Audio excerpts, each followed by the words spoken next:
Donc, ouais, Alexis, comme je disais, là, on va être en comité restreint, mais bon, les gens vont affluer petit à petit. Et puis, de toute façon, il y aura le replay qui va venir. Mais en tout cas, c'est un peu toi la star de l'événement. Déjà, Alexis, je te remercie pour ton temps parce que je sais que tu es assez occupé, surtout dans l'endroit et dans le contexte dans lequel tu te trouves. On en parlera sûrement un petit peu. Alors, déjà, comment ça va? Et présente-toi un peu, même si je sais que cet exercice, tu l'aimes pas trop, mais il faut quand même que les gens te connaissent. Ok, bah écoute, j'ai une grande forme. Honnêtement, je pensais pas autant apprécier le pays dans lequel je viens d'atterrir. Puis je suis tombé amoureux. Donc je t'invite à passer me dire bonjour, tu vois, parce que vraiment, l'endroit est dingue. On en discutera. Bon, enchanté tout le monde. C'est un grand plaisir d'être avec vous. C'est un honneur immense de pouvoir partager un petit peu de temps et un petit peu de contenu, de pouvoir discuter, etc. Je m'appelle Alexis, je viens d'avoir 20 ans, donc je suis relativement jeune. Je sais pas s'il fallait drop l'âge directement comme ça. Ah, tu peux le faire directement, tu peux le faire directement. J'ai un gros écosystème, on a généré un peu plus de 30 millions sur l'année 2021, donc on fait quand même un petit peu d'argent, on a plein de trucs différents, on accompagne des boîtes sur le marketing, sur la vente, on a des business plus dans le physique sur Dubaï et on fait beaucoup de choses différentes à droite et à gauche, on se développe dans plein de pays différents. Et la vision, c'est un petit peu de se lever tous les matins en se demandant comment est-ce qu'on optimise, comment est-ce qu'on va plus loin, comment est-ce qu'on met un step en plus et comment est-ce qu'on fait pour aller chercher ces grandes barrières et aller casser ces murs de verre que des fois on se crée de par nos croyances et nos environnements. Et c'est un petit peu la démarche dans laquelle je suis et on est avec notre associé qui vient juste de partir là. Et c'est aussi un peu pour ça qu'on est là aujourd'hui. Je pense qu'on a envie de discuter de ces croyances limitantes qui des fois nous freinent et d'aller chercher plus haut, plus loin, même si des fois on aura envie de rester dans notre petite zone de confort. C'est ça, bah, écoute, merci pour la présentation. Alors, c'est vrai que ce live, je l'ai intitulé Stratégie pour devenir millionnaire à 20 ans. Donc, je pense que c'est assez flatteur pour toi, mais c'est assez véridique parce que c'est la vérité. Et tu as bien eu raison dès le début de dire un peu ton âge parce que c'est vrai que c'est toujours pertinent de savoir qui a fait quoi et en combien de temps. Parce que tu es un mec qui est millionnaire à 50 ans, ça n'a pas la même résonance qu'un mec qui l'a fait à 19, 20 ans. Donc ça, c'est pertinent. Et effectivement, un peu le but, l'objet aujourd'hui pour parler, tu sais, c'est pas un cours magistral pour dire faut faire ça, mais c'est plus pour avoir une discussion et à travers cette discussion, essayer de trouver des pistes, des éléments pertinents pour que les gens se disent, vas-y, bah, je vois, il y a un mec qui a 20 ans, il a peut-être euh, il est peut-être genre 10 ans ou 20 ans moins jeune que moi, il a peut-être le même âge que moi comment est-ce que je pourrais faire, tu vois, pas forcément pour avoir le même parcours, parce que chacun a sa vie, son identité propre, tu vois, toi, tu as fait tes trucs, chacun fait sa vie, mais quels conseils je pourrais mettre en pratique de ces personnes-là pour me dire, vas-y, je mets ça en pratique dès demain et je commence à chercher du résultat. Alors, il y a plein de trucs qu'on pourrait dire sur toi, Alexis, hein, parce que t'as quand même un parcours qui est vraiment poussé, et qui est compacté, qui est court et assez intense. Commençons, par exemple, tu as dit, j'ai créé autour de moi un écosystème, euh, en gros, qui te permet de vivre la vie que tu mènes aujourd'hui. Est-ce que tu peux rappeler alors, c'est quoi un peu ton écosystème? Qu'est-ce que tu fais de différent comme activité? Rapidement. Alors ça, c'est bon, j'ai enfin trouvé un truc pour le pitcher comme il le faut. Je me suis rendu compte, tu vois, mais de manière rétroactive, ça qui est intéressant, qu'on a un écosystème qui a été fait pour surfer sur le marché. Si on essaye de back-up un petit peu sur le marché du business en ligne, il y a eu des grandes vagues qui sont passées. On a eu l'e-commerce, on a eu les formations en ligne, on a eu la crypto. Et là, en ce moment, c'est le moment des NFT, du CPF, de tous ces termes un petit peu barbares. Et ben en fait, globalement, ce qu'on a fait, nous, on est bon dans la vente, on est bon dans le relationnel, dans le fait d'avoir des clients, de rencontrer du monde, de créer du network, etc. Donc, on a créé des agences qui, globalement, aidaient des compagnies, aidaient des projets, aident encore évidemment des clients à grandir et à développer leur business. Et surtout, on l'a fait en respectant ce barème de temps et en respectant ces cycles qui passaient sur le marché. Il y avait du e-com, ben, on a des agences d'e-com qui ont accompagné les plus grands e-commerçants d'Europe. On part de grosses marques comme Liberty Place, Oh My Case, des marques qui ont fait plusieurs dizaines de millions. Derrière, on a vu qu'il y avait un vrai sujet, tu sais, avec le MLM, avec ce genre de boîte qui se développait beaucoup par ego et par centrisme extrême. On a créé une boîte de PR où on vendait du Forbes, du BFM, etc. Parce que on voulait répondre présent, tu vois, à l'ego des gens. Les gens ont de l'ego, les gens veulent voir leur gueule de partout. Donnons-leur l'opportunité de montrer leur gueule, classiquement. Derrière, il y a aussi l'e-com, on a fait du branding, donc on est agence de branding où on accompagne des boîtes à créer des beaux shops, des trucs extrêmement poussés. C'est pas moi qui travaille dessus, absolument pas, hein, mais j'ai cette agence-là, en tout cas avec mon associé. Et derrière, il y a eu la partie vente de formation qui est arrivée. Bon, nous, on est des vendeurs. Moi, je suis un vendeur de base, donc on a créé une agence de closing. Enfin, une agence de closing, non. Il faut que j'arrête de dire cette connerie parce qu'en fait, moi, ça me sort par les yeux le terme agence de closing. Parce qu'en fait, le closing, c'est un grand mot tiroir dans lequel on met tout et n'importe quoi, mais tout sauf ce qui devrait vraiment être mis. On a une agence de commercialisation pour être un peu plus technique. Donc, on accompagne des boîtes à faire de l'argent en mettant en place des stratégies commerciales qui leur permettent d'aller chercher des chiffres d'affaires un peu plus intéressants que ce à quoi ils attendent et ce à quoi ils sont actuellement un petit peu glue, collés. Ouais. Parce qu'en fait, il y a beaucoup aujourd'hui, si tu veux, de patterns et de techniques qui sont rapidement stakeable, donc où tu atteins rapidement une limite naturelle, si tu veux. Et moi qui viens des États-Unis et qui est là-bas accompagné beaucoup de boîtes et formé pas mal de sales, etc., j'avais naturellement, si tu veux, cette envie de travailler dans le côté commercial, surtout qu'en France, c'est un sujet qui est absolument pas développé. Bien sûr. Comme je pense que ça se voit assez naturellement. Au final, on n'a pas besoin de l'expliciter, tu vois. Euh, et donc, on a commencé à accompagner des boîtes sur la vente de formation. Puis après, il y a eu de la crypto. On les a accompagnés à la fois sur la partie marketing, puis à la fois sur la partie vente. Puis il y a eu des NFT. On les a accompagnés à la fois sur la partie marketing et à la fois sur la partie vente. Et aujourd'hui, si tu veux, on garde les yeux grands ouverts, les oreilles absolument attentives. Et on fait en sorte de choper les opportunités à droite à gauche pour continuer à progresser, tu vois. Eh ben en fait, tu vois, là, c'est justement, tu dis des choses qui vont m'amener naturellement à parler d'un plus gros sujet. En fait, tu vois, par exemple, là, je vois dans le live, il y a Axel Aubry, c'est un de mes causeurs. Je vois, il y a Johan, ça, c'est un mec qu'on a en commun, qui cause également. Les mecs sont toujours là, toujours présents. Et c'est des mecs, il y a plein de mecs, tu sais, qui me demandent, ouais, est-ce que le closing, ça a toujours marché? Est-ce qu'il y aura toujours besoin de faire du closing de la manière dont on le fait aujourd'hui? Moi, la réponse que je donne, je pense que c'est à peu près la même, tu vois, c'est que ce ne sera pas exactement les mêmes choses, mais il faudra s'adapter. Comment ça va marcher. Et là, ce que tu dis, en fait, c'est que toi, tu as commencé, ouais, vous avez fait un peu d'e-commerce, tu as fait un peu de NFT, un peu de crypto, vente de formation, CPF. CPF, tu me l'avais dit, et ça, c'est la vérité, que ça va durer 1 an, peut-être 2 ans max, mais qu'après, il faut passer à autre chose. Et ça, c'est déjà une première clé, en fait, pour commencer à saisir des choses, c'est comment est-ce que je fais pour comprendre des tendances, comprendre ce qui marche et pouvoir surfer sur la vague. Toi, est-ce que tu as des petits insights, des petits tips pour qu'un mec puisse développer un peu son flair, tu vois, et se dise, vas-y, comment est-ce que je fais pour prévoir un peu la future tendance qu'il peut y avoir dans les prochains mois, les prochaines années? C'est très juste ce que tu dis. Je trouve que c'est l'un des sujets dont on ne parle jamais. Tu sais, il y a j'en ai déjà parlé lors d'un live, il y a un truc qui s'appelle le syndrome de l'objet brillant, c'est ça shining effect. Et beaucoup de gens disent que c'est un syndrome parce que ça a une connotation négative et qu'en fait, c'est pas bon de suivre ces gars-là. Moi, je suis pas d'accord. Moi, je pense qu'avoir le syndrome de l'objet brillant, c'est l'une des meilleures méthodes pour surfer sur les bonnes tendances, prendre les bons cycles et se remplir les poches de manière impromptue, j'ai envie de te dire. Et pour revenir sur le sujet du closing, mais en fait de la vente de manière plus générale, donnez-moi une situation qui n'est pas de la vente, chers amis. Une seule. La vie entière est de la vente, tu vois. Il y a Chris Voss qui disait Cross the street is a negotiation. Traverser la route, c'est une négociation. Ouais. Aller dans un resto, choisir le resto, c'est une putain de négociation avec vos amis, avec votre famille, avec votre petit ami peut-être. Donc, la vie entière est basée exclusivement sur la vente. Et nous, dans tout ce qu'on fait, on est parti toujours, pas toujours, mais disons que on s'est vraiment ciblé en se disant qu'aujourd'hui, on part de ce principe qui est quasiment, tu vois, qui est quasiment un petit peu tabou en France, parce que c'est rapidement lié à la manipulation, à des sujets assez négatifs, tu vois. Mais on part du principe pur et froid que peu importe qui tu es, qu'importe d'où tu viens, si tu as la compétence de la vente et la connaissance de la psychologie humaine, tu feras du pognon toute ta vie. That's it. Ouais, c'est clair, c'est clair.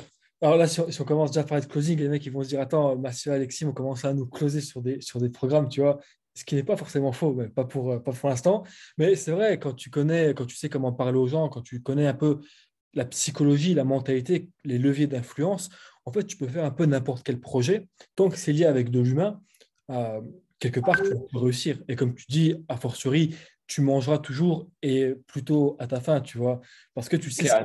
Parce qu'en fait, quand tu montes n'importe quel business, ce dont tu as besoin, c'est quoi? C'est que le mec te dise oui, tu vois.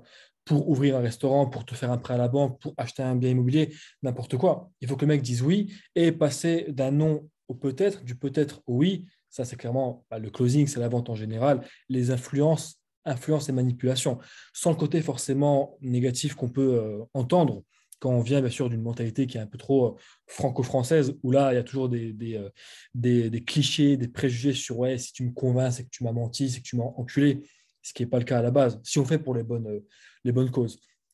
Mais c'est bien ce que tu disais sur le truc, l'objet brillant, parce que c'est vrai, quand on dit le terme syndrome, ça, c'est le syndrome de Stockholm, donc c'est un peu le syndrome, un terme péjoratif. Exactement. Mais, mais c'est vrai qu'au final, quand tu vois quelque chose et que ça t'attire, en fait, si tu y vas et que intelligemment tu réfléchis, est-ce que c'est un bon business ou pas? Et que si c'est le cas, tu fonces, si c'est pas le cas, tu restes. Et au final, même si c'est pas un bon biz, ça dépend dans quelle mesure est-ce que tu vas investir dedans. Mais déjà, tu apprends toujours quelque chose, en fait, quand tu te lances quelque part. Mais tu sais, en fait, aujourd'hui, c'est quand même, je veux dire, ça se voit bien. Ça se voit bien qu'il y a des marchés beaucoup plus rentables que d'autres, qu'il y a des niches beaucoup plus rentables que d'autres. Et surtout, ça se voit bien que les mecs qui dirigeaient le monde il y a de ça 40 ans, aujourd'hui, pour beaucoup, sont complètement à la ramasse, tu vois. Ça se voit. Je veux dire, c'est très intuitif à comprendre.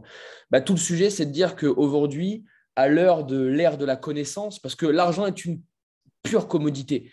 Tu vois, tu vas en Valais, tu as plus d'argent que ce qu'il y a de boîtes. Donc, fondamentalement, tu peux raise 3-4 M en seed from nowhere alors que tu connais personne, tu vois. Donc, l'argent est là de partout. Il est extrêmement simple à aller chercher. L'argent est réellement partout. Et c'est dingue d'ailleurs. Et d'ailleurs, c'est un très gros problème, tu vois. Nous, en ce moment, un très gros challenge, disons, pour utiliser un terme positif. Tu sais, on recrute en ce moment. AMT, je t'en ai parlé pour les CMO, etc. Tu vois. Et en fait, c'est une galère absolue de trouver des personnes compétentes qui souhaitent travailler pour une boîte pour la simple et bonne raison qu'il y a trop d'argent. Et qu'en fait, un CMO qui est compétent, il aura bien plus à gagner d'aller monter son business en 2-2 sur Instagram et de coacher des autres CMO et de prendre ses 10K par mois que de venir travailler pour une boîte, de travailler dur et de créer un vrai projet long terme. Et c'est tout le sujet actuel. Tellement qu'il y a de liquidité, les gens sont démotivés des projets long terme. Et alors, en tout cas, les gens, disons que la grosse majorité des personnes du milieu sont motivées par l'argent court terme et du coup le plaisir immédiat contre le plaisir différé de créer un vrai projet. Et c'est tout le sujet actuel, tu vois. Et moi, je pars vraiment de ce principe que avec cette compétence, mais en fait, la vente, si tu veux, c'est extrêmement large. Tout le sujet, c'est de réussir. Parce que la vente, ça a ce côté technique, tu sais, avec des bonnes phases, des bonnes méthodes, etc., une bonne voix, une bonne intonation. Mais en fait, c'est un peu plus large que ça. C'est réussir à s'ouvrir aux gens, à parler aux gens. D'être là sur un toit, sur un rooftop avec une piscine et au lieu de siroter ta margarita au soleil et d'être un petit peu crispé à aller voir les autres, de passer spa, tu vois. De passer spa, d'aller toucher l'épaule d'un gars et dire Hey man, come on, I need to know, like, tu as une bonne énergie, j'ai envie de savoir qui tu es, ce que tu fais, ça me plaît, ça m'intéresse, tu vois. Et cette audace-là, c'est le truc qu'on essaye de share un petit peu quotidiennement. Mhm. Ouais, le fait de pouvoir parler avec n'importe qui, en fait, quels que soient vos horizons, vos origines, et vous regrouper autour d'un truc commun uniquement parce que tu t'intéresses à lui. De toute façon, ça, c'est le secret du closing. Plus tu t'intéresses à quelqu'un, plus tu deviens charismatique, et le mec veut se mettre avec toi pour un projet ou pour devenir pote. Ça, c'est clair à 100%. Clairement. Bah, tu sais, il y a eu ce truc-là hier. Donc là, je suis à Playa del Carmel. C'est un petit bled au Mexique qui est super beau, bord de la plage, etc. Et en fait, hier, il y a 3 gars qui sont venus nous rencontrer, qui nous ont reach out sur Instagram. Ils ont vu qu'on était là, ils voulaient venir nous voir. C'est 3 mecs qui ont fait pas beaucoup d'argent. Genre, ils ont fait peut-être, je sais pas, ils ont fait 200 000 euros de chiffre d'affaires en e-commerce en 4 ans. Donc les mecs, ils vivaient avec 1200 balles par mois, tu vois, ils n'ont pas fait de thunes. Et ils sont venus nous voir et ils ont dit, vas-y, on lance une agence TikTok. Moi, je connais des très bons amis à moi qui ont l'agence TikTok, tu vois, et ils ont commencé à dire, bah, voilà, on fait de la prospection, on envoie full message, on part sur LinkedIn, Facebook, Insta, de l'emailing, etc. Je leur ai dit, attendez les gars, j'ai juste une question à vous poser. Là, on est sur un rooftop. Je pense qu'il y a au moins 25 millionnaires sur le rooftop. À mon avis, si vous parlez à 50 personnes, vous trouvez au moins 3 clients. Et j'ai fermé ma gueule. J'ai mis un immense silence. Et tu vois, c'est un petit peu dingue parce que euh, des fois, les trucs les plus efficaces sont les trucs les plus simples, mais ça demande de l'audace. Ça demande une vraie paire de couilles d'aller toucher l'épaule de quelqu'un et d'aller lui parler. Mais nous, on part du principe que ce chemin qui est le chemin le plus court est, dans l'immense majorité des cas, le plus efficace et le plus efficient. Et c'est comme ça que nous, on a travaillé, tu vois. Honnêtement, on n'a fait quasiment aucune prospection. Enfin, moi, j'en ai fait, mais avant de créer mes agences en France, tu vois. Maintenant que je suis ici, et j'ai quasiment jamais fait de prospection pour trouver mes clients. Et je travaille avec les plus gros du marché, tu vois. Pourquoi? Parce qu'on n'a pas eu peur d'aller dans des soirées. On n'a pas eu peur d'aller demander aux gens qui, au début, nous regardaient de manière un petit peu chelou, tu vois. On criait, hey, hey, come on, come on. Je veux parler avec toi, mec. J'ai envie de discuter, j'ai envie de rencontrer du monde, tu vois. Et on avait cette audace, cette énergie qui faisait que les mecs disaient, écoute, ce mec-là, il est complètement timbré. Moi, il me fait un peu flipper, tu vois. Mais d'un autre côté, ça me plairait de discuter avec lui. Et c'est ce truc-là qu'on a envie de faire. En fait, alors déjà pour ceux qui se demandent, effectivement, je sais qu'Alexis, c'est un mec comme ça, je l'ai vu en vrai, donc je sais qu'il a ce petit côté challenger envers lui-même, et puis il a pas peur d'aller parler avec des mecs, quitte à paraître un peu excentrique, mais ça fait un charme, tu vois. Et ce côté, justement, il y avait un mec qui est dans le live, justement, qui m'a envoyé un message récemment, qui m'a dit, moi aussi, je suis en train de bouger, je voyage et tout. Je sais que j'ai besoin de rencontrer des personnes, tu vois, en soirée, n'importe où, dans les réunions, dans un café et tout, rencontrer pour du business, tu vois. Puis me demander un peu, voilà, est-ce que j'ai des tips et tout. Et ouais, bah vas-y, commençons par ça, tu vois. C'est quoi les trois conseils comme ça que tu donnerais à un mec? Il va dans une résoie, il connaît personne. Comment est-ce qu'il fait pour à la fin de la soirée sortir avec 10 numéros, que ce soit des numéros de filles, tu vois, pour aller faire d'autres trucs, ou des numéros de mecs pour de l'influence? Soit trois tips comme ça que tu pourrais donner. 3 tips. Bon, sans réfléchir, numéro un, dans la forme. Dans la forme, c'est extrêmement important. Il y a beaucoup d'effets, il y a beaucoup de biais de confirmation, l'effet halo, etc. Ce genre de trucs qui disent que ben, techniquement, il faut être clean, quoi. Et que si tu arrives de manière dégueulasse avec les épaules enroulées, le menton qui regarde tes chaussettes et avec, non, enfin, tu vois, avec une gueule dégueulasse, etc., ben, fondamentalement, en fait, l'objectif, c'est un faisceau de preuve. C'est de mettre le maximum de chances de ton côté pour que les gens ont envie de venir vers toi. That's it. Donc, évidemment, sape-toi bien, évidemment, et un grand smile, et évite d'avoir un bout de poivron coincé entre les dents, tu vois. Sois clean, tu vois. Vas-y, prends un grand smile, écoute du rap, de la funk, un truc qui te met dans un bon mood avant d'arriver à la soirée pour te déstresser à balle et vas-y comme si tu n'avais rien à perdre. Ça, c'est le conseil numéro un au niveau de la forme. Au niveau du fond, selon moi, il faut essayer d'être un petit peu disruptif. Tu vois, j'ai fait 1 an de pick-up artist sur Londres, enfin, disons, une dizaine de mois, parce que c'est un truc qui me passionnait. Moi, je trouvais ça excellent de pouvoir lier des techniques de PNL à de la séduction. Et je suis resté 10 mois là-bas avec une équipe de mecs qui font ça quasiment à un niveau professionnel. Et quand tu vois un gars qui se met devant une nana comme ça, qui connaît ni d'Ève ni d'Adam, et qui lui dit hey, hey, hey, wait, wait, I just have to ask you something. Et le mec, il lui demande, dans la mesure où tu serais une pizza, laquelle choisirais-tu d'être? Et qui lâche un silence, tu vois, de malade, tu te dis, en fait, j'exploite que 1 milliardième de ce qui est possible de faire.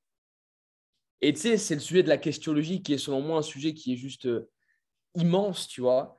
Euh, Einstein a dit, si je devais répondre à un problème dont ma vie dépend et que j'avais une seule heure pour le faire, je passerai les 55 premières minutes à trouver la bonne question et les 5 minutes restantes à la résoudre. Bam, il avait tout dit, le gars. Et je trouve que c'est extrêmement intéressant parce qu'en fait, vous tous ici, même ceux qui sont dans le closing, et je le sais parce que moi, ben, Johan, c'est un mec à qui j'ai répété ça peut-être 50 fois, vous avez peut-être l'impression d'être extrêmement large, de gérer la langue de Molière comme personne, mais en fait, vous êtes extrêmement restreint dans vos consensus. Élargissez les champs des possibles. Et au lieu d'aller demander à quelqu'un, hey, comment tu vas, comment tu t'appelles, demande-lui quelle putain de pizza est-ce qu'elle choisit d'être. Et là, tu vas voir, ça va être cool. Parce que tu vas être disruptif. Tu vas être disruptif et fondamentalement, quand tu es disruptif, il y a des gens qui te détestent, il y a des gens qui t'apprécient, mais au moins, il y a des gens qui t'apprécient. Le meilleur moyen de faire plaisir à personne, c'est de devoir faire plaisir à tout le monde. C'est ce que Barack Obama n'a pas compris. Barack Obama, aujourd'hui, c'est un mec qui n'est pas tant apprécié que ça parce qu'il a voulu faire kiffer tout le monde. Tout le monde. Et qu'il a toujours essayé d'être complaisant et de faire des compromis à droite à gauche pour que tout le monde essaie de l'apprécier plus ou moins. Prends un gars comme Trump, il s'en bat les couilles. Il s'en bat les couilles. Il se met, il dit écoute, ça sera comme ça. Et si c'est pas OK pour toi, moi, ça me va d'autant plus. That's it. Ah, là, t'as balancé trop de vérité là, en quelques minutes. Alors, revenons déjà sur ce que tu sais sur le monde du pick-up artist. Je pense que ça peut être intéressant de s'y arrêter. En fait, déjà, il y a un truc que j'ai remarqué, c'est que tous les mecs qui aujourd'hui sont dans le business en ligne, qui font comme des bons résultats et qui sont assez proactifs, ils sont quasiment tous passés par une petite période de drague de rue. Tu vois, que ce soit un mois, 2 mois, 3 mois, un an à un niveau pro, tout le monde l'a fait. Parce qu'en fait, c'est clairement un passage qui est obligé. Parce que honnêtement, pour un jeune homme, il n'y a peut-être rien de plus terrifiant que d'aller devant une fille que tu ne connais pas, qui est attractive, qui est belle, et de lui dire soit alors la question de la pizza, ou soit d'essayer de lui parler ex nihilo, de créer un contact, de prendre son numéro, et après de la revoir et tout. En vrai, qu'on a tous fait notre premier abordage, on tremblait tous comme des merdes, tu vois, on était tous en train de flipper et tout, et tu dis, tu le fais une fois, en fait, t'es pas mort, tu vois, il n'y a rien qui se passe. Ça, c'est une phrase de Grant Cardone que j'aime bien et je sais que tu l'aimes beaucoup, quand il dit, en fait, la peur, c'est mon moteur, tu vois. Et quand je ressens la peur, c'est clairement que c'est exactement ce que je dois faire. Si j'ai peur de parler avec une fille, c'est qu'il faut que j'aille lui parler. Si j'ai peur d'appeler un prospect, de le relancer 15 fois pour qu'il achète le produit, c'est que c'est à ce moment-là qu'il faut l'appeler, en fait. Et cette relation entre les mecs qui font la drague de rue et ensuite des mecs qui vont aller porter leurs couilles pour justement aller, tu sais, t'es en rooftop, t'as des mecs qui pèsent des millions et tout, et tu te dis, vas-y, je peux leur parler, peut-être dénicher un contrat. Si tu as parlé avec 500 mannequins russes, danoises, suédoises, est-ce qu'un mec qui est assis comme ça en train de boire sa tequila, est-ce que lui va te faire peur? Tu vois, clairement pas. Et quand tu dis, j'ai parlé avec ces filles-là, j'ai eu leur numéro, rencontré, peut-être aller plus loin, en fait, plus rien ne m'arrête, quoi. Et ça, c'est magnifique. Moi, ça m'est arrivé quand j'étais en ambassade, tu vois, il y avait une fille qui était magnifique. Vraiment, elle était la plus belle fille que j'ai vue de ma vie. Et comme j'avais fait Dark par le passé, aucun problème, quoi. Et je l'ai fait devant mes collègues, tu sais. En plus, à l'époque, les gens allaient dire, ouais, t'as pas le droit de le faire parce que tu sais, c'est le travail. Tu sais, c'est un peu l'ambiance. Si t'es quelque part, il faut que tu restes à ta place. Et je l'ai fait. Ça s'est bien passé. Bon, elle était mariée, donc c'est pas aller plus loin. Mais en vrai, tous les mecs m'ont dit, putain, comment t'as eu le courage d'aller le faire? Et ils se posaient la question des mecs pourtant qui serraient la main à l'ambassadeur. Ça, c'est un truc de fou quand même. C'est malade. Tu vois, je suis 100% d'accord. Selon moi, il y a deux exercices que tout le monde doit faire ici, au moins une fois dans sa vie. L'exercice numéro un, c'est call calling. Dire, écoute, vas-y, prends 10 numéros sur l'annuaire et ton seul objectif, c'est de rester plus de 10 minutes avec les personnes au téléphone. Tu pick up 10 numéros totalement au hasard dans l'annuaire, tu les appelles à froid et ton seul objectif, c'est de rester plus de 10 minutes avec elles au téléphone. Exercice numéro un. Exercice numéro 2, c'est aller voir des gens dans la rue et leur parler de tout et de n'importe quoi. Et au plus tu seras bon là-dedans, au plus ta barrière sociale descendra, diminuera. Et honnêtement, je trouve qu'il y a une immense, j'ai pas envie de dire causalité parce que peut-être que c'est un peu utopiste, mais at least une immense corrélation entre les personnes qui ont réduit drastiquement la barrière d'entrée sociale, tu vois, qui sont très à l'aise avec les gens, pouvoir discuter avec n'importe qui, aller taper la main de quelqu'un. Hey man, who are you? What the fuck is that? Come on, I need to walk with you, man. I like your energy, all that stuff. Eh ben, il y a une corrélation immense entre les gens qui sont capables de faire ça de manière très naturelle ou qui sont forcés et puis qui maintenant sont capables de le faire et entre les gens qui réussissent dans la vie de manière générale. J'en suis convaincu. Ouais, c'est clair. Parce qu'encore une fois, comme le business, à moins que tu sois tu sais, un trader qui reste toute ta journée derrière ton écran, le business, ça reste de l'humain. Donc, plus tu sais comment interagir et que tu as le courage d'interagir avec une personne, plus ton business va mieux se porter. Ça, c'est clair à 100%. Period. Period. Excellent. Bah, ça, à Dubaï, c'est ce qui était intéressant. Toi, Dubaï, tu connais plutôt bien, t'es posé là-bas, tu as des habitudes, même si après, tu es assez nomade en général. Mais c'est vrai que Dubaï, quand on me demande ouais, c'est quoi le meilleur pays pour faire un peu de bise, c'est vrai que Dubaï, c'est magnifique. Tu vois, rien que l'esprit qu'il y a là-bas, mais le fait de rencontrer des personnes. Tu sais, je suis resté 3 semaines, j'ai rencontré au moins une vingtaine de personnes intéressantes avec qui on a fait des choses. Tu vois, c'est quand même c'est pas comme quand tu restes dans d'autres pays, tu sais, je parle de l'Europe de l'Est en général, c'est des pays qui peuvent être bons pour vivre là-bas. Mais c'est vrai que niveau business, c'est rincé, tu vois. Tu n'as personne qui vraiment fait du gros bise et qui peut avoir des partenaires avec toi. Enfin, c'est assez rare, comparé à Dubaï en tout cas. C'est clair et net. Ben, on parlait de ça aussi avec les mecs qui sont venus nous voir hier. S'ils nous demandaient un endroit où aller pour. Mais tu vois, alors, c'est assez duel comme truc parce qu'en fait, dans la mesure où tu choisis de partir à Dubaï au début de ton business, en général, tu n'as pas beaucoup de thunes. Et donc, en général, c'est un all-in que tu fais, tu vois. Parce que si tu décides d'y aller pour un mois et qu'en un mois, en fait, tu ne te bouges pas, bah là, clairement, tu auras perdu ta thune, tu auras perdu ton ego, tu auras perdu ton respect et tu vas peut-être te tirer une bastos, tu vois. Par contre, dans la mesure où tu es vraiment motivé et que tu as envie de te sortir les doigts, Dubaï, c'est définitivement l'endroit où aller dans les premiers mois. En fait, ce qui est intéressant, c'est que je connais très peu d'entrepreneurs qui ne vont pas au moins une fois par an à Dubaï, Ouais, honnêtement. c'est vrai, c'est vrai. Donc, en restant un an flat à Dubaï, tu es quasiment sûr de voir n'importe qui, de voir tout le monde, de voir toutes ces putains de personnes que tu as toujours rêvé de rencontrer. Les personnes, tu sais, où tu regardes les vidéos le soir, là, tu es comme un ouf, tu vois. Et en fait, de les rencontrer en real. Mais qui a le courage d'aller les voir en vrai et de pas rester. Parce que c'est très simple de mettre un commentaire négatif sur YouTube, tu vois. Mais par contre, juste d'aller discuter avec une personne en vrai, c'est quand même beaucoup, beaucoup plus challengeant. Mais enfin, pour ceux ici qui veulent vraiment sortir et vraiment faire du business, qu'importe qu'il soit, vous voulez faire de la vente, du marketing, être freelance, faire de l'e-com, ce que vous voulez, si vous voulez créer du réseau, Dubaï, c'est l'endroit où aller. Au moins une fois dans sa vie. Ouais.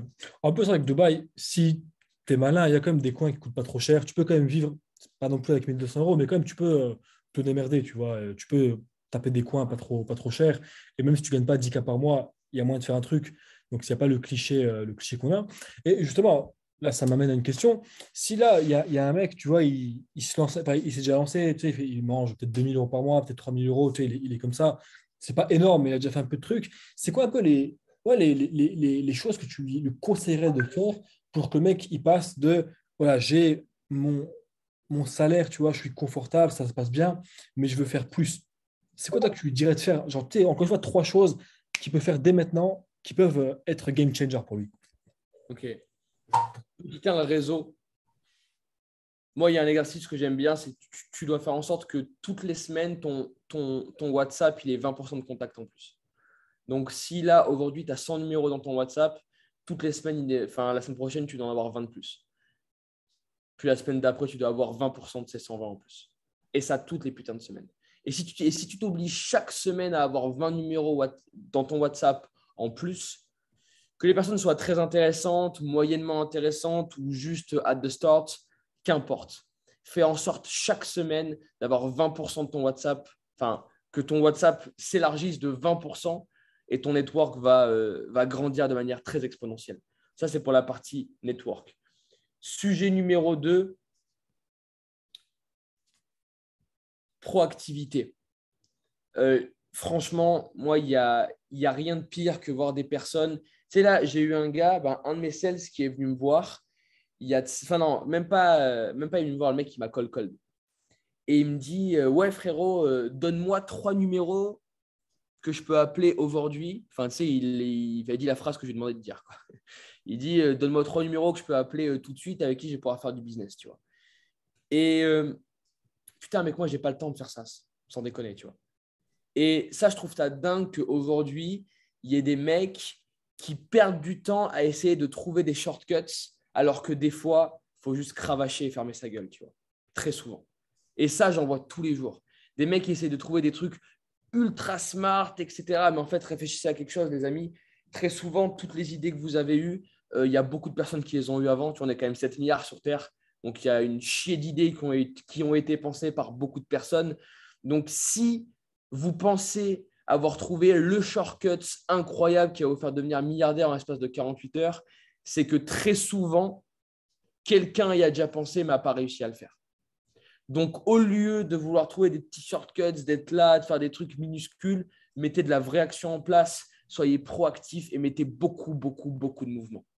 Ça, c'est le conseil numéro 2. Et le conseil numéro 3, la résilience. La résilience, tu vois. En vrai de vrai, bon, pour un mec qui gagne 2 000 euros par mois, tu as de quoi vivre. Et je vais te dire un truc, entre gagner 10 000 euros par mois et 500 millions par mois, il n'y a pas une immense différence de lifestyle, en vrai de vrai. Donc, soyez fiers et jamais satisfaits.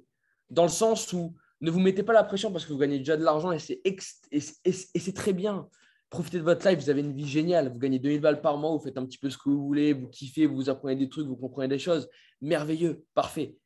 Donc, gardez ce côté positif de votre côté. Je suis fier de ce que j'ai accompli. Je suis fier de là où j'en suis actuellement. Par contre, tous les jours, je fais cet effort. Tous les jours, je me lève et tous les jours, je fais en sorte de mettre 1% en plus qui va faire à la fin de l'année, j'aurai fait mes 365% de croissance.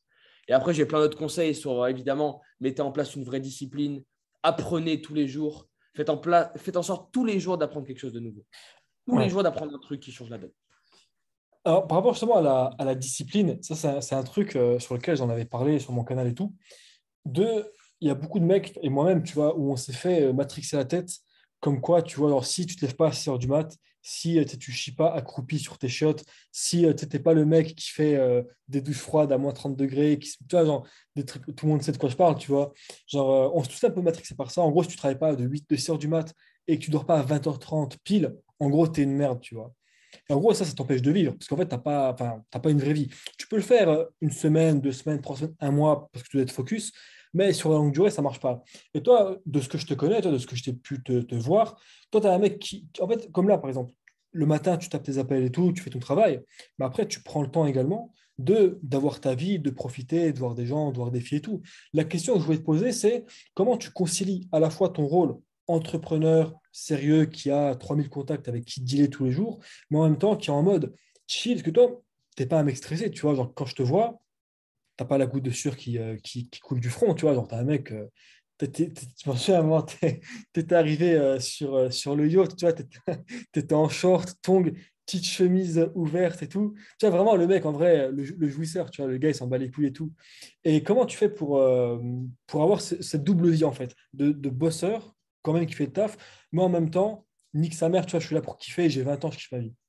Ouais, c'est une très bonne question. Alors, moi, je crois que le truc que j'ai réussi à faire, c'est être ultra carré sur la forme et ultra laxiste sur le fond. Alors, je m'explique. Sur la forme, mon calendrier est millimétré. Bon, là, je vais pouvoir peut-être vous le montrer très rapidement. Tu vois, ça, c'est mon calendrier quotidien. Et a priori, sur la forme, il est extrêmement, extrêmement carré, tu vois. J'ai tous mes appels, tous mes tics, etc. Mais dans le fond, je laisse toujours, toujours, toujours place à l'imprévu à 100% en fait. Ce qui veut dire que je sais à quelle heure je me lève, je sais à quelle heure je me couche, je sais quand est-ce que je travaille, je sais quand est-ce que je crée du réseau, je sais quand est-ce que je fais X trucs, mais je ne sais pas la manière dont je le fais. Et ça, c'est merveilleux. Parce qu'en fait, créer du réseau, tu as 1500 manières de créer du réseau. Tu peux aller dans un bar, tu peux aller en haut de l'hôtel, tu peux aller sur la plage, tu peux aller, je sais pas, aller faire du buggy dans un endroit un petit peu réputé pour aller trouver du monde. Dans le travail que j'ai à faire quand je fais un deep work, oui, je sais que j'ai un deep work. Je sais que là, pendant les 30, 40, en fonction de la méthode, minutes prochaines, je vais être à 100% concentré sur une tâche. Mais je ne sais pas la tâche en question. Et je trouve ça merveilleux d'avoir une discipline sur la forme où je te dis, écoute, en termes d'horaire, en termes de calendrier, je sais quand est-ce que je fais les choses, mais de te laisser une flexibilité quasiment infinie sur ce que tu fais en question. Je pense que c'est le petit shortcut que j'ai trouvé pour à la fois avoir une discipline quotidienne que honnêtement, je garde depuis des années et que j'ai réussi à ne jamais trop à laquelle je n'ai jamais trop. 22 ans, il a fait son premier million tout seul, comme un grand. Je sais pas qui c'est qui a dit ça, mais non, je suis pas, j'ai pas 22 ans, j'ai 20 piges. 20 Et ans. j'ai fait bien plus que mon premier million à 20 ans. Donc, j'ai jamais, tu vois, et grâce à cette méthode-là, j'ai toujours réussi à garder cette discipline quotidienne qui me permet d'être bon. Parce que tu sais, je pars quand même du principe que les très gros projets se construisent sur le long terme avec récurrence parce qu'il faut apprendre enfin, tu sais, même toi, tu le vois, hein, tu vois, là, tu t'associes avec des nouvelles personnes. Avant de leur faire vraiment confiance, il faut apprendre à les connaître, comprendre qui ils sont, savoir ce qu'ils font dans le travail. Tu vois, et tout ça, c'est un truc qui prend du temps, en vrai de vrai. Se construire un physique, aller tous les jours au sport, manger bien, c'est un truc qui prend du temps aussi. Donc, je pars du principe que les belles choses se construisent sur la durée, mais que par ailleurs, vous devez faire en sorte de garder de la flexibilité pour pouvoir partir sur les nouveaux projets, pour pouvoir utiliser justement le mouvement du marché, surfer sur la vague et aller chercher le pognon qui vous est dû, bordel. Ouais. Et du coup, toi, tu bosses à peu près combien d'heures par jour, tu vois, genre, où t'es quand, quand tu es entrepreneur, tu bosses tout le temps, entre guillemets, tu as toujours ton cerveau qui est en ébullition par rapport à ton taf. Mais en termes de, ouais, de deep work, vraiment de travail, on va dire que tu peux comptabiliser, tu dirais qu'en moyenne, tu as combien d'heures par jour?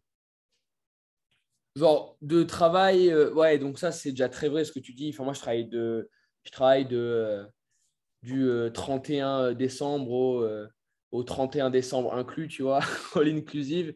Et je m'arrête jamais parce que ben, même quand je dors, des fois, je rêve de business, tu vois. Quand je me lève, quand je vois un putain de panneau que je ne le vois pas bien droit, je me demande qu'est-ce qu'on pourrait faire pour qu'il soit plus droit.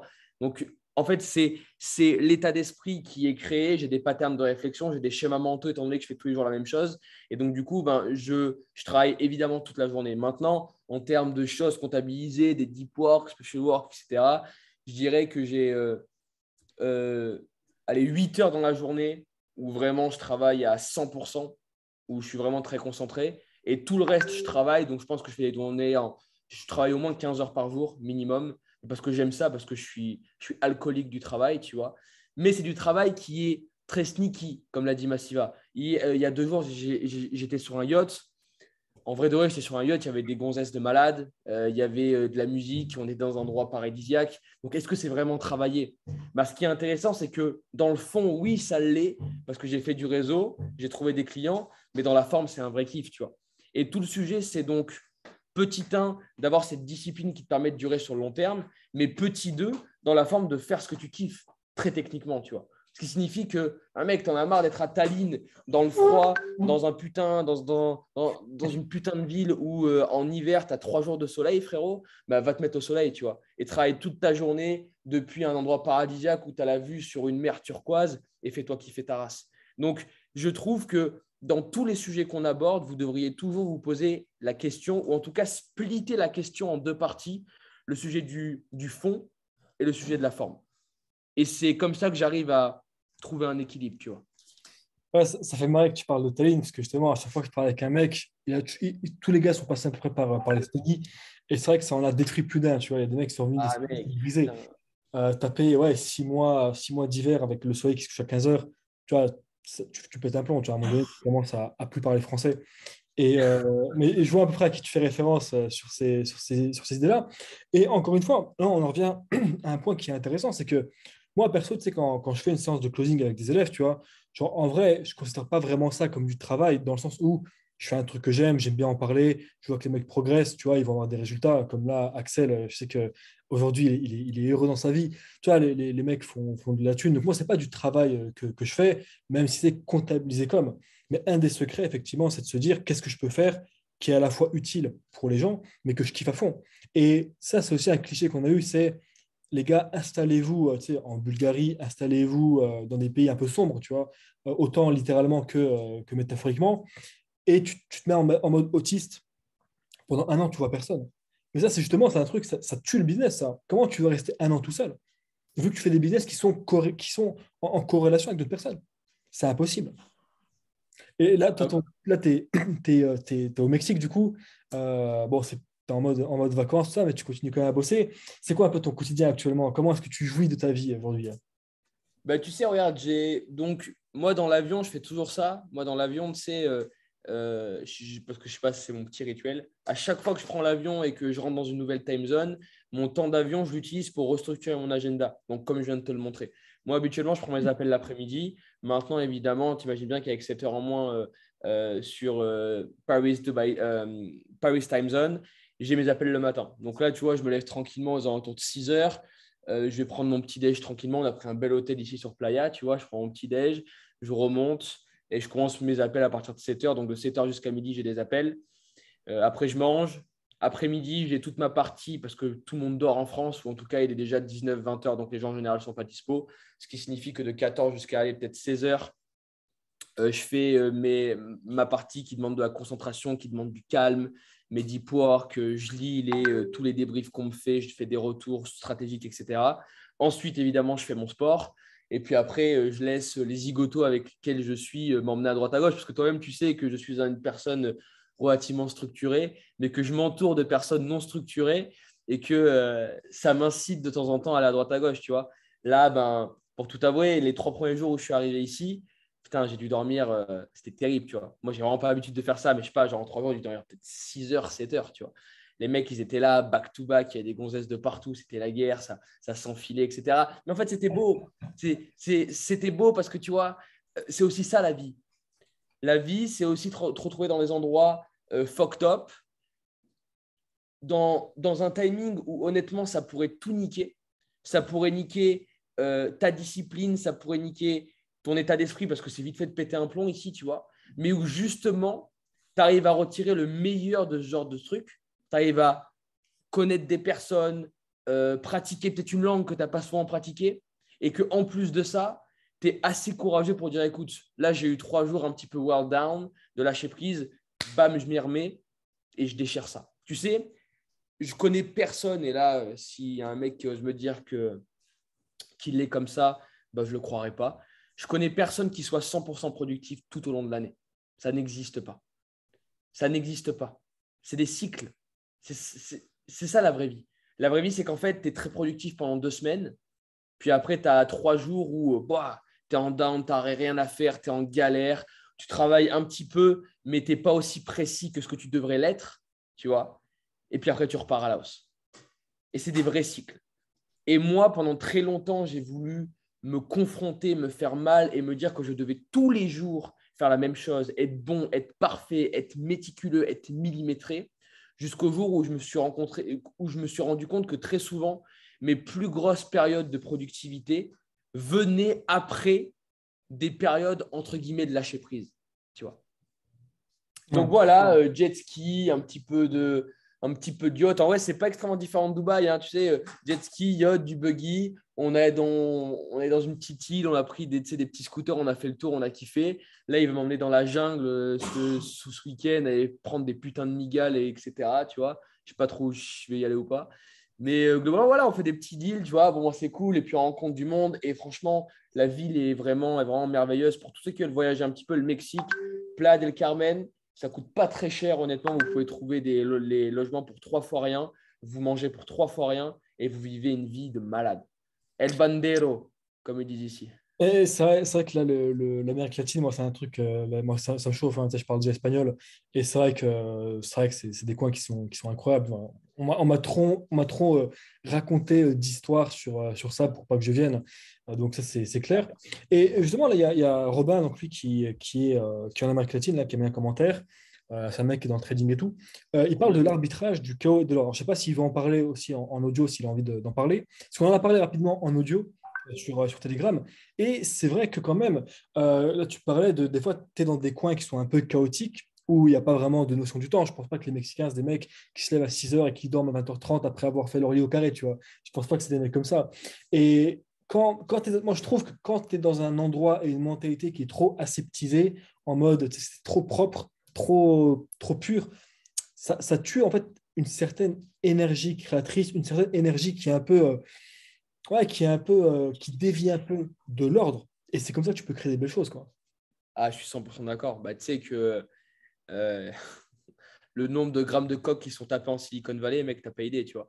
Donc, ça prouve bien que même si les mecs, dans la forme, sont relativement carrés, dans le fond, ils se laissent kiffer et ils s'envoient parce qu'en fait, si tu veux, des idées révolutionnaires, c'est des idées qui, a priori, paraissent comme complètement débiles parce qu'elles sont trop extraverties, trop out of the box. C'est des signes noirs, globalement.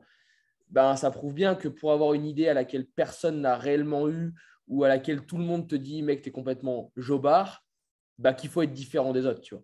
Et pour être différent des autres, je connais très peu de personnes qui sont vraiment complètement folles. C'est juste des personnes qui acceptent de rencontrer plein de personnes différentes, qui ont donc des cartes du monde extrêmement larges, qui réussissent à comprendre les visions et qui, de ce fait, font des connexions très pertinentes, tu vois. Et c'est pour ça que moi, pour répondre peut-être à la question rapidement, l'équilibrage entre le chaos et l'ordre, c'est ce que j'ai dit. Je suis quelqu'un d'extrêmement carré sur la forme, mais d'extrêmement laxiste sur le fond. Donc, encore une fois, mon agenda est millimétré.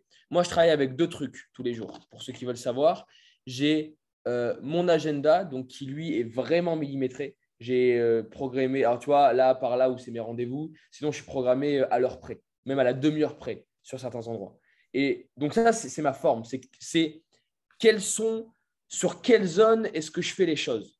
Bam, ça, je le sais et ça ne bouge pas. Mais derrière, les choses que je fais, c'est des listes de tâches que je remplis au quotidien, tu vois. J'ai des listes de tâches, deep work, etc., plein de trucs. Et ça, je les remplis au quotidien. Ce qui signifie que j'ai aucune journée qui se ressemble. Parce que même si dans la forme, elles sont semblables, autrement dit, je me lève plus ou moins aux mêmes heures, je fais les choses plus ou moins aux mêmes heures, les choses que j'exécute sont complètement différentes. Et c'est parce qu'en fait, le gros challenge de l'ordre, c'est que c'est très, très, très, très vite barbant. Ça casse vite les couilles. Parce qu'en fait, là, tu vois, j'ai qu'une seule envie, c'est de rentrer à Dubaï et d'avoir mon train de vie très, très clean. Mais en fait, au bout d'une semaine à Dubaï, je vais avoir qu'une seule envie, c'est de partir au Brésil, tu vois. Parce que c'est ça l'humain. L'humain veut ce qu'il n'a pas, que ce qu'il n'a pas. Puis le jour où il a, ça lui casse les couilles et il veut revenir en arrière. Donc tout le sujet, c'est d'avoir les meilleurs des deux, le meilleur des deux mondes. Donc à la fois réussir à avoir tous les jours de ta vie de l'ordre, et pour moi, j'ai choisi la forme, mais derrière, te laisser beaucoup de joie, beaucoup de plaisir, beaucoup de flexibilité dans le fond. Et c'est le choix que j'ai fait personnellement. Là, quand c'est comme ça, c'est vrai que c'est clair et c'est pertinent, parce que même moi, je suis d'accord avec ça à 100%, mais tu l'as dit d'une manière telle que ça me paraît même plus clair. Et c'est vrai, c'est comme quand tu es en couple, tu vois, tu es en couple avec une fille, tu dis, putain, j'aimerais être célibataire. Tu es célibataire, putain, j'aimerais être en couple. Donc, il faut toujours trouver un juste milieu où tu es quand même en couple, mais tu as une certaine liberté de célibataire pour pas que tu commences à péter un plomb et vouloir envie de te casser. Et là, pareil, tu dis, tu es rentré à Dubaï, mais tu sais que tu seras à Dubaï, tu vas partir au Brésil. Et ouais, c'est bien quand c'est dit être carré sur la forme, mais se laisser de la liberté sur le fond. Ça, c'est une phrase qui est intéressante. Mais parce qu'en fait, et ça, tu sais que c'est un truc auquel j'ai longtemps, longtemps, longtemps réfléchi. Parce qu'en fait, si tu es carré sur le fond et la forme, tu es un putain de robot, quoi. T'es une putain d'intelligence. Enfin, t'es une intelligence artificielle qui suit un algorithme toute la journée et qui fait rien d'autre. Si tu es très carré sur le fond, mais que tu es bordélique sur la forme, c'est-à-dire que tu es un putain de salarié. C'est clair. Ça. Parce que les salariés, c'est des mecs qui font tous les jours la même chose, mais qui le font de manière un peu différente. Parce que ça leur casse les couilles, parce que les managers ne sont pas assez derrière leur cul, parce qu'en soi, ils ne sont pas involved dans la boîte et que s'ils font mieux ou pas mieux le travail, ils ne gagneront rien en plus. Donc, ils ne vont pas se casser le cul à faire un truc qui soit extrêmement bien, tu vois. Et selon moi, et encore une fois, tu vois, c'est ma décision. Moi, je connais plein d'entrepreneurs qui ont du chaos dans la forme et dans le fond, tu vois, et qui s'en sortent extrêmement bien. Mais moi, je ne pourrais pas vivre comme ça. Parce que j'aime l'idée de pouvoir faire du sport tous les jours, de me sentir bien dans mon corps. J'aime l'idée de bien manger. J'aime l'idée d'être structuré, de ne pas être dans le flou. J'aime l'idée de contrôle. Mais tu vois, ça, c'est moi et ça n'engage qu'à moi, techniquement. Par contre, moi, ouais, la vraie clé que j'ai trouvée, et c'est un équilibre duquel je suis extrêmement fier, c'est d'avoir mes périodes de temps qui représentent la forme. Mais dans le fond, tous les jours, j'ai des nouvelles trucs qui viennent, des nouvelles tâches, des nouvelles envies de lecture, des nouvelles envies de regarder telle vidéo, tel reportage, comprendre tel sujet, aller rencontrer telle personne. Et ça, je l'ai rempli au quotidien. Et c'est le driver qui, tous les jours, me donne envie de me lever et d'avancer. En fait, on peut dire que tu es une sorte de bâtisseur, jouisseur, tu vois. Je suis un stoïcien épicurien. Ouais, c'est pas con ça. Là, mais c'est l'impression que tu donnes. Et il y a Robin qui a écrit un message, il l'a écrit à moi, mais il veut le mettre à tout le monde. Il dit c'est dans l'ordre que tu crées, bâtis, et c'est dans le chaos que te viennent les opportunités, idem pour le fond et la forme.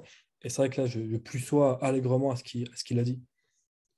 Ouais, je suis assez d'accord avec ça. Après, évidemment, tu as toujours des exceptions à la règle, tu vois, mais je pense que de manière générale, c'est très vrai. C'est très vrai parce que si, en fait, c'est technique, hein, si tu es dans ta cave un an, enfin, tu vois, en fait, c'est beaucoup plus simple de créer, par exemple, une relation de confiance avec quelqu'un en le voyant une seule fois dans ta vie en physique qu'en lui parlant pendant 6 mois sur WhatsApp, tu vois. Donc, fondamental, enfin, tu sais, et ça, je veux dire, ça se voit, ça se sent, tu vois. Bah, en fait, c'est ça qu'il faut comprendre. C'est que oui, c'est très bien de se mettre dans sa cave quand tu as des trucs techniques, quand tu as beaucoup de travail à faire et quand tu dois être très focus et que tu as envie de l'être. Mais quand des fois, tu as envie de péter un plomb, d'aller à droite, rencontrer du monde et de mettre du jus, je pense que s'en priver enfin, s'en priver te donne plus d'inconvénients que d'avantages. Ouais, je pense si. Ça, c'est clair. Bah, tu sais, nous, on se connaît depuis juin 2021. On s'est capté plusieurs fois à Dubaï. Et c'est vrai que tu tapes un restaurant, tu tapes une fois un jet ski et directement, en fait, il y a des trucs, c'est humainement, tu sens la personne. Tu vois, tu peux pas sentir un mec sur Zoom, sur WhatsApp, mais quand tu le vois, tu serres la main, tu vois déjà comment il te serre la main, s'il commence à transpirer, s'il a une main moite, et dans son regard, tu vois, c'est une merde ou pas, tu vois. Ça, c'est clair. Puis, ouais, même le côté humain, tu vois, moi, mes closers, J'aime bien les capter en vrai. Tu sais, s'ils habitent à Logan, qui était à Aix-en-Provence, je suis descendu aller le voir. Johan, qui était à Paname, il était resté pour moi. On est parti se capter. Et 1 heure, 2 heures, tu vas taper une bouffe, boire un verre avec un mec, ça n'a rien à voir. Ça n'a rien à voir. Et d'ailleurs, ça, c'est un aspect du bise en ligne qui est un peu chiant. C'est que c'est en ligne, justement. Principalement, c'est que tu vas parler avec un mec, il est à Dubaï, il est à Bali, il est en Colombie, mais tu ne vas pas forcément aller voir tout le monde tous les jours, tu vois. Donc, ça, c'est un principe qui est un peu chiant. Et il y avait une question que je voulais te poser, parce que tu me l'avais posée la dernière fois, mais je ne t'avais pas reposé en retour. Quand on s'était appelé, tu m'avais dit c'est quoi en gros, c'est quoi ta vision, c'est quoi ta big idea, c'est quoi qui te drive. Tu m'as posé la question, je t'ai répondu rapidement. Et alors, toi, c'est quoi qu'est-ce qui te drive, tu vois, que tu dis ça me pousse à me lever tous les matins. Je te connais, tu vois, tu n'es pas le mec qui va se lever tous les matins pour faire de l'argent, vu que c'est une commodité, comme tu l'as dit. Mais c'est quoi fondamentalement? Tu dis, moi, Alexis Mouli, j'ai 20 ans. Tu vois, qu'est-ce que je veux accomplir pendant 1 an, 2 ans, 5 ans, 10 ans? En fait, moi, tu vois, le gros challenge que j'ai, c'est que c'est le seul truc dans lequel je me sens bien. En fait, pourquoi est-ce que je ne sors pas trop le soir, par exemple? C'est pas parce que je n'aime pas sortir en tant que tel. Sortir, c'est bien, tu vois, tu vas boire des coups, tu danses, etc. C'est génial comme ambiance. Parce qu'en fait, le lendemain matin, je le regrette. Qu'est-ce que tu regrettes? Et ouais, c'est terrible, tu vois. Et en fait, je préfère 1000 fois me couper de ces trucs-là pour ne pas avoir à le regretter. Et du coup, tu vois, c'est très intéressant parce que, a priori, de faire quelque chose, je me dis, est-ce que oui ou non, tu vas le regretter? Et quand la réponse c'est oui, bordel, je ne le fais pas, tu vois. Et en fait, je me rends compte que quand je prends des vacances, j'ai pris une fois des vacances dans ma life. On est allé à Punta Cana avec mon associé. Et franchement, je sais pas, j'ai tenu peut-être un jour, tu vois. Mais vraiment un jour, allez, peut-être un jour et demi, tu vois. Mais au bout d'un jour et demi, mec, je suis resté 15 jours dans le putain d'hôtel et puis j'ai déchiré mon WhatsApp et puis j'ai déchiré plein de trucs. Parce qu'en fait, moi, c'est ça qui me fait kiffer. Je sais pas, ce qui me fait kiffer, c'est rencontrer des gens, créer des projets. Évidemment que avoir un yacht de 50 mètres, ça me fait chier que j'en veux de 150, tu vois. Mais ça, si tu veux, c'est en borne. C'est pas le truc qui est prépondéral. Moi, stricto sensu, ce qui me fait kiffer, c'est de me dire tous les jours, tu te lèves et à la fin de la journée, tu es vraiment fier de ce que tu as accompli. Et ce qui est bien, c'est que ce way of living, je l'ai et je l'avais autant quand je gagnais 5 000 euros par mois, enfin plutôt 5 000 dollars par mois, que maintenant quand j'ai même plus accès au compte bancaire, tu vois, pour te la faire simple. Ouais. Là, quand tu as dit tout à l'heure, ouais, quand tu vas en soirée et tout, tu regrettes. Qu'est-ce que tu regrettes concrètement? Et quand tu dis, moi, ce qui me fait kiffer, c'est de me coucher le soir en me disant, je suis fier de moi. Qu'est-ce qui te rend fier tous les jours de ce que tu fais? Euh, Qu'est-ce que je regrette techniquement, c'est d'avoir failli à la forme. Et de me dire, parce que tu vois, et c'est un vrai challenge d'ailleurs, et je travaille dessus, tu vois, c'est très challengeant pour moi de me dire, vas-y, je vais me faire kiffer. Parce que même si tout est délégué, même si tu sais très bien qu'on a beaucoup de gens qui travaillent pour nous et que ça se passe très bien, tu vois, quand je me dis, vas-y, je fais 4 heures de yacht, je me dis, putain, j'aurais peut-être pu les injecter ailleurs et ça aurait peut-être pu être plus rentable, tu vois, autre part. Et c'est la réflexion que j'ai assez souvent.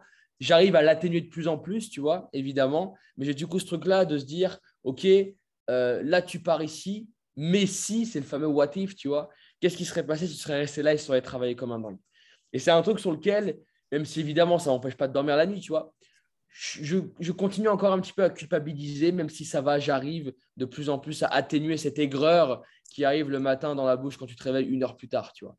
Et la seconde question, c'était… Qu'est-ce qui te rend C'est quoi la fier? seconde question? Ah oui, c'est quoi que tu regrettes? Non, non, c'est quoi qui te fait kiffer? C'est quoi les trucs dont tu es fier le soir? Franchement, c'est des trucs assez cons, tu vois. C'est vraiment… Et tu sais, moi, j'ai un exercice le soir. C'est le seul exercice assez chelou que je fais, tu vois. Tous les soirs avant de me coucher parce que je pense que c'est vraiment bon. Tu sais, là, il y a une étude qui a été montrée rapidement, enfin, récemment sur Google Scholar. Ça te montre que si tu fais en gros 10 actions positives dans la semaine, tu as ton taux de cortisol qui est diminué de 30%. Donc, techniquement, c'est très intéressant. Moi, il y a un truc que je fais tous les soirs, c'est je me dis, c'est quoi les 6 trucs pour lesquels je suis fier aujourd'hui? Ou les 3 trucs, qu'importe. Mais c'est quoi les actions que j'ai faites aujourd'hui qui me rendent réellement fier? Et souvent, c'est quoi? C'est avoir fait une bonne séance de sport, avoir bien mangé, m'être levé tôt et avoir fait un truc, tu vois, très clean, très propre, potentiellement avoir signé un client, même si ce n'est pas le truc le plus important pour moi, et, euh, et avoir eu des relations, avoir eu des interactions fertiles et intéressantes. C'est souvent les quatre points qui reviennent fréquemment. Au final, tu sais, c'est des sujets que j'ai beaucoup avec plein de mecs. Mais au final, c'est les trucs les plus basiques, les plus simples qui te rendent le plus heureux, le plus content, le plus satisfait de toi. Et encore une fois, c'est qu'on parle beaucoup d'argent. L'argent, tu l'as très bien dit, c'est une commodité, c'est un moyen, c'est une conséquence en fait du mode de vie que tu mènes. Parce que si tu mènes un mode de vie dégueulasse, il y en a qui le font quand même, tu vois, mais c'est vrai que c'est compliqué d'avoir une certaine stabilité financière. C'est clair. Ouais. Je suis d'accord avec toi. Mais moi, tu vois, là, j'ai un exemple. Je suis arrivé genre, il y a 4 jours. Les 3 jours, on était à Cancun.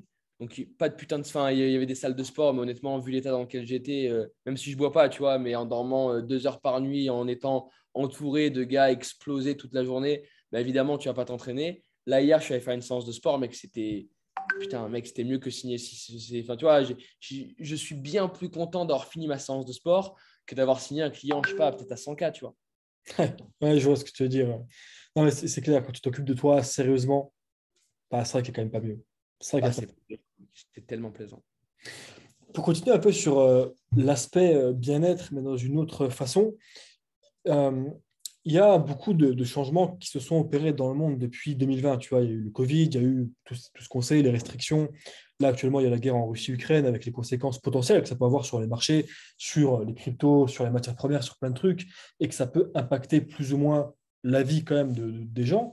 Il y a, je trouve, plein de mecs et trop de mecs qui sont trop stressés, tu vois. Parce qu'il y a des choses qui peuvent arriver.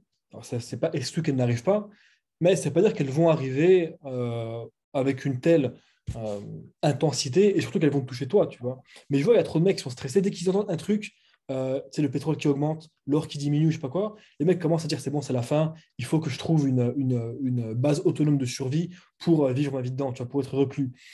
Et je voulais avoir ton avis par rapport à ça, comment tu fais pour être serein, malgré le fait qu'on vit quand même dans une époque, ça, c'est quand même vrai, qui connaît ces troubles. Mais je pense qu'un élément de réponse que tu vas apporter, c'est ce que tu disais dès le début, en fait, c'est quand tu dis surfer sur la vague, quoi. Mais développe par rapport à ça, j'aimerais ton avis sur ce point. Mais mec, moi, c'est très simple. La guerre en Ukraine, ça m'a rapporté un pognon monstrueux, mec, tu vois. Alors, je dis pas que je suis content que ça soit passé, hein, Bien mais sûr. j'ai shorté, je te garantis que c'est très bien passé pour moi, tu vois. J'ai shorté, enfin, mon trader a shorté certains trucs, a pris certaines positions à la hausse, et je te garantis que mes poches ont pris un volume débile, tu vois, durant cette putain de guerre. Donc c'est tout. Enfin, moi, je pense que les gens qui disent qu'ils sont stressés pour un rien, c'est des gros fils de pute et qu'en fait, ils le sont parce qu'ils ne sont pas proactifs. Encore une fois, c'est le même sujet. Ils le sont parce qu'ils sont réactifs vis-à-vis de ce qui se passe. Mais la réaction, bah, selon moi, c'est quand tu es en réaction, tu perds tout ton leadership. Quand tu réagis aux autres, tu vois ce que je veux dire? Quand tu réagis aux autres, ça veut dire que tu es drivé par les autres. Quand tu es proactif vis-à-vis des situations qui vont t'arriver, ou qui sont en train de t'arriver, quand tu es proactif, tu vas de l'avant, tu mets un pied devant l'autre, tu es toujours celui qui monte en haut. Et tu sais, c'est un truc qui est beaucoup fait en école de commerce, c'est des business plans interminables. Et les mecs, ils font des listes de tous les problèmes qui pourraient leur arriver. Et en fait, tu te rends compte que déjà, petit 1, il leur arrive des milliers de problèmes, mais il n'y en a jamais un qu'ils avaient réussi à prédire. Et en plus, petit 2, du coup, ils ont perdu peut-être 500 heures à créer un Google Sheet dans lequel tu as tous les problèmes. Et ces 500 heures-là, ils auraient pu les injecter dans les problèmes actuels qu'ils devaient déjà résoudre. Et moi, je trouve ça incommensurable de se créer des problèmes avant de les avoir. Et les gars, je vous jure, hein, les problèmes, ils vont arriver bien assez tôt. Et vous allez en avoir. Et votre seul job, si vous acceptez le upside d'être riche, d'avoir des business, etc., le downside, c'est que votre job, c'est de gérer des problèmes toute la journée. Donc, des problèmes, vous allez en avoir à en faire tous les jours de votre vie. Soyez pas pressés de les avoir. Mais arrêtez, s'il vous plaît, de vous créer des problèmes alors qu'ils ne sont pas encore arrivés. Parce que ça vous prend de la charge mentale. En plus, les problèmes que vous allez prédire, ils ne vont jamais vous arriver parce que la vie est infiniment plus complexe que ce que vous le croyez. Et en plus, ça vous sécrète du cortisol, ça vous met dans une ambiance de stress qui, honnêtement, est extrêmement catalysante pour le business et pour le développement de vos activités. Donc, ouais, ça, je trouve que c'est vraiment fucked up. Ouais, parce que je pense que toi aussi, tu as rencontré des mecs qui étaient, bah, comme tu dis, trop dans la réaction. Et au final, ces mecs-là, tu leur parles. Enfin, les mecs sont déprimés. C'est incroyable de voir ce genre de choses. Ah, je suis d'accord avec toi. Ah non, mais c'est clair. Et tu vois des personnes. Et tu sais quoi, même moi, ça m'impressionne, hein. j'ai déjà vu des mecs qui ont perdu 2-3 millions en un jour, tu vois. Et les mecs sont là, ils sont au resto, les pieds croisés, ils fument leur chicha et puis ils sont pas plus compliqués. Tu vois, moi, honnêtement, je prends le 3M, tu vois. Ouais, ça me fait vraiment chier, tu vois. Même moi, enfin, je dis, oh, come on. Et tu vois, Et et parce que c'est même c'est pas beaucoup forcément de des gens qui vont le refaire cet argent-là, en fait. Parce que, genre, si un mec, il dit j'ai 10 millions, j'en perds 5 millions. Ok, il me reste Ouais. quand même 5 millions, mais du coup, j'en ai perdu 5. Mais je sais que comme j'ai fini ma carrière, je suis plus proactif, je vais plus les revoir. Mais si tu es un mec, tu dis, ouais, mais 3 millions, je vais les refaire dans un an, dans 3 ans, c'est vrai qu'au final, c'est plus autant chiant, quoi, au final. Bah juste, tu vois, ce schéma de réflexion-là, il demande beaucoup de courage et beaucoup d'énergie. Le cerveau humain est beaucoup plus accroché à l'aversion à la perte qu'à l'aversion au gain. Tu sais que le taux de dopamine que tu reçois quand tu gagnes 1000 $, il est beaucoup plus faible que le taux de cortisol que tu reçois quand tu perds 1000 $. Ce qui signifie que la perte est beaucoup plus importante pour le cerveau humain que le gain, tu vois. Et même moi, je l'avoue, sur des très gros montants, des fois, je suis encore un petit peu émotionnel. Alors qu'en vrai, mec, je dépense même pas 10% de ce que je gagne tous les mois, tu vois, à peine. Donc en vrai de vrai, même si je perds 50% de tout ce que j'ai, ça ne changera rien à ma vie. Mais ce truc-là, des fois, je suis encore, même moi, un peu émotionnel. Et c'est un truc sur lequel j'essaie de le travailler, tu vois. Ouais, Mais après, effectivement, moi, j'ai déjà vu des mecs, les gars, ils perdent de l'argent, ils disent, ouais, mais enfin, genre, les millions, ils sont là, tu vois. Donc, qu'importe. Et moi, je respecte ce truc-là et je travaille dessus, tu vois. ouais. Mon perso, je trouve, était comme ça par rapport aux dépenses, tu vois. Ou même au père, tu sais, récemment, j'ai perdu 3000 euros sur un truc, c'était un mauvais transfert, c'est une histoire d'adresse, tu vois, c'est vraiment un truc à la con en crypto. Et en vrai, 3000 euros, c'est quand même une petite somme, tu vois, tu peux te manger un bon Airbnb pendant un mois, 2 mois au Mexique, en Colombie, tu vois. Yeah. Mais en vrai, ça m'a rien fait, parce que je me suis dit, ok, 3000 euros, quelque part, je vais les refaire très rapidement, donc c'est pas un souci. Et par le passé, quand j'ai dépensé, quand j'étais étudiant, que je dépensais 10K en strip club, tu vois, et que c'était un peu les 10K qui me servaient à vivre, je me suis dit une phrase simple, je me suis dit, mais si tu commences à chialer pour 10K, c'est-à-dire que tu n'auras plus jamais 10 millions dans ta vie. Et si tu n'as plus Hmm. jamais 10 millions dans ta vie, ça, c'est un problème. Et c'est pas le fait d'avoir perdu là. Tout ça, c'est pertinent, ce que je veux dire sur ce point. Ah, c'est Toi, intéressant. tu es en mode no stress, parce que dans tous les cas, soit je profite de la chose. Donc là, tu disais avec l'Ukraine, bon, tu n'as pas vendu d'armes, tu vois, mais en tout cas, tu as quand même réussi à pouvoir à faire une plus-value avec cet investissement. Donc, au moins, tu as profité, ça t'a pas impacté en mal. Mais que si ça t'avait impacté en mal, tu aurais perdu allez, 30% de ta richesse, ça n'aurait pas été la fin du monde, puisque il serait revenu quelque part 2 mois, 3 mois après. Bah, bien sûr, et ça, tu vois, c'est le sujet de cycle. Vous allez perdre de l'argent, vous allez en gagner, tout le monde perd et tout le monde en gagne, tout le monde. Donc, tu vois, il faut éviter de stresser avec ça a priori. Tu sais, c'est comme quand tu es un sportif de haut niveau, le sujet, c'est pas est-ce que tu vas te blesser, mais c'est quand est-ce que tu vas te blesser. Forcément, tu te blesseras un jour dans ta vie. Il n'y a pas un seul sportif de haut niveau qui n'a jamais eu, à la limite, une petite entorse, tu vois. Donc, évidemment que tu vas te blesser. Tout le sujet, c'est comment est-ce que tu es le plus longiligne possible et comment est-ce que tu fais que lorsque tu te blesses, tu reviens extrêmement vite à ton niveau de base. Mais c'est tout le sujet, tu vois. Donc le sujet, c'est pas est-ce que je vais perdre de l'argent, parce que oui, vous allez tous en perdre, j'en ai perdu, massivement en a perdu, vous en avez certainement déjà tous perdu dans votre vie. Le sujet, c'est quand je perds cette thune-là, quelles sont les actions, quel est le schéma de pensée que je mets en place pour pouvoir les regagner très rapidement. Ouais, mais encore une fois, comme tu disais, rester dans la proactivité et pas dans la réaction. C'est vrai que tous les mecs sont dans la réaction, au final, ouais, ça reste comme des grosses merdes qui sont en train de paniquer comme des puces. Euh, Après, tu vois, on peut pas leur en vouloir parce que c'est la société qui veut ça, en vrai de vrai. Donc, c'est pas tellement, je veux dire, intrinsèquement, c'est pas des connards.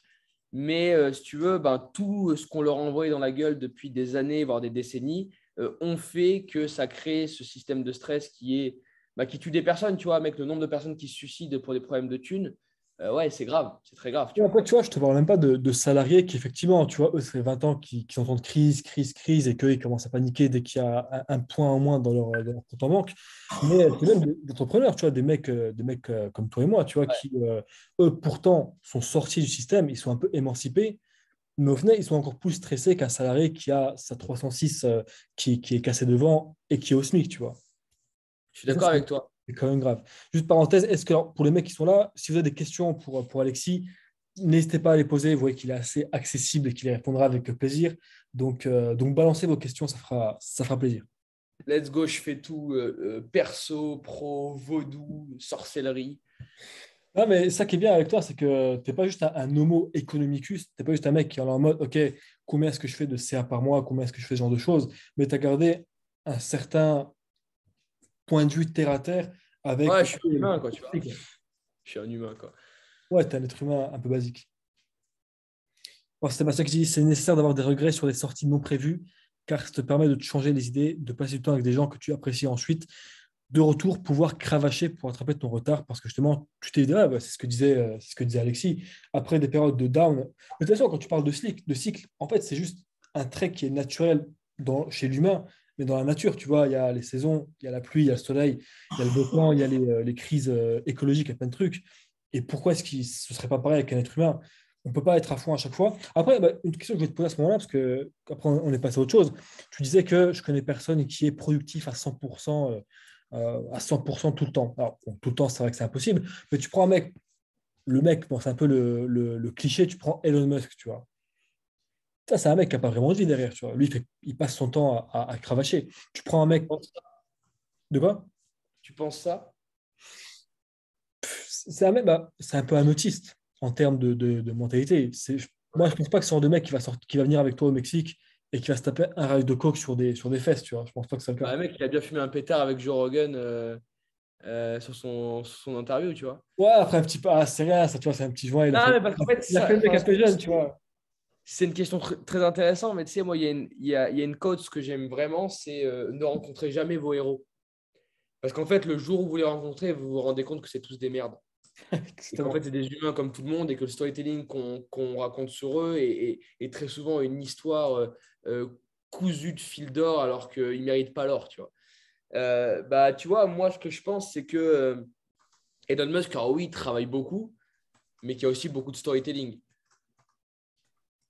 Et je pense ça de beaucoup, beaucoup de personnes, tu vois. Parce que, enfin, tu sais, nous qui travaillons avec beaucoup de gros formateurs en France et beaucoup de gourous qui sont adulés par des centaines, voire des millions de personnes, bah, tu te rends compte que quand tu les vois en vrai, quand tu deviens des bonnes connaissances, voire même des amis avec eux, alors je ne les dénigre pas, hein, mais ils sont bien plus humains et bien plus normal que ce qu'ils veulent le faire croire à tout le monde. Ouais, c'est Tu vois. normal. Ça, c'est clair, c'est vrai que ouais, quand tu commences Donc, à. c'est une bonne question. Enfin, est-ce qu'un mec comme Elon Musk qui travaille vraiment 80 heures par semaine, toutes les semaines de sa vie, bah, je sais pas. Peut-être que oui, peut-être que non, peut-être que oui, mais en fait, c'est pas vraiment du travail parce que moi aussi, je travaille, enfin, à cette heure-là, je travaille parce que 80 heures par semaine, ça fait quoi? Ça fait 13 heures, enfin, 12 heures par jour. Je l'ai fait les 12 heures par jour, tu vois. Mais je suis pas encore Elon Musk. Donc, enfin, tu vois, c'est assez complexe, mais ça me fera jamais croire, ça me fera jamais penser qu'un mec comme Musk, de temps en temps, il a envie d'aller faire sa petite partie de golf ou qu'il a envie de sauter sa gonzesse, tu vois. C'est clair et net. Ouais, c'est clair. Après, comme je te l'avais précisé, c'est pas tout le temps, mais dans une majorité. Ou même tu prends un sportif, tu prends un gars comme Mike Tyson, tu vois, je sais pas si tu as lu sa biographie, c'est quand même avéré, tu vois, c'est un mec, c'est vrai que pendant 10 années, il a cravaché à fond.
selon moi, il est pas bon on stage. Je l'ai vu 3-4 fois on stage. Je trouve pas que je trouve pas que c'est un mec très bon.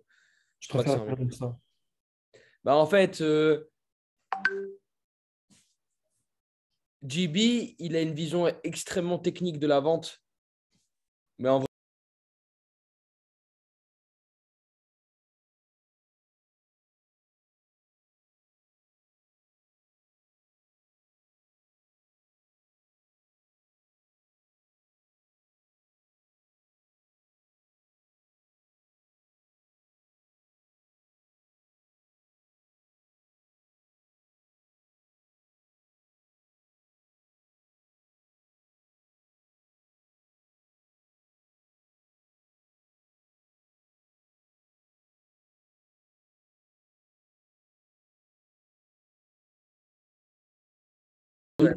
C'est un peu le Trump de la vente, en fait, dans ce sens-là. ouais, à mort, à mort. Bah, là, il a fait une vidéo. Là, il a fait une interview de Trump récemment. Il a foutu la casquette tennis, Trump. C'était un moment de dingue, mec. Ah, Ouais, ouais, c'est un peu le Trump de la vente. Genre, il est là, il a full cash, il a de la thune au-delà des formations.